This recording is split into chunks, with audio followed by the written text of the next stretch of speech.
আসসালামু আলাইকুম। আজকে দেখাচ্ছি সবার প্রিয় এবং পছন্দের সবজি রান্না। আমরা কিছু ডাল আমরা ১ ঘন্টা ভিজিয়ে রেখেছি। আর এখানে হচ্ছে পেঁপে, কাঁচকলা আমরা কিছুটা হলুদ দিয়ে মাখিয়ে রেখেছিলাম। এখানে হচ্ছে বেগুন, শসা, পটল, বরবটি অর্থাৎ যত রকমের সবজি আপনার হাতের কাছে আছে সবই আপনারা এখানে দিতে পারেন।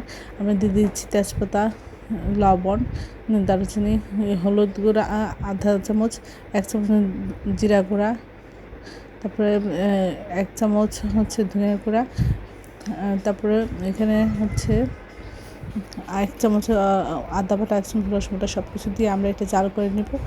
জাল করে পানিটা কমে যাবে এবং সবজিটা সিদ্ধ হয়ে যাবে, তখন আমরা এর মধ্যে তেল দিব। তেলের মধ্যে পেঁয়াজ দিচ্ছি, দিয়ে ২-৩ চামচ রসুন ছেঁচা দিলাম, দিয়ে সব কিছু আমরা লাল লাল করে ভেজে নিব।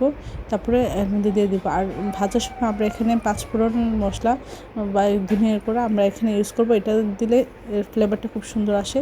এখন ঢেলে দিয়ে দিচ্ছি। অসম্ভব মজা হয়েছিল। সবাই আমার চ্যানেলটি লাইক এবং শেয়ার দেবেন, সাবস্ক্রাইব করবেন, প্রিয়জনকে বেশি বেশি করে শেয়ার দেবেন। আমার চ্যানেলে সব রকমের রান্নার রেসিপি রয়েছে, আশা করি দেখবেন।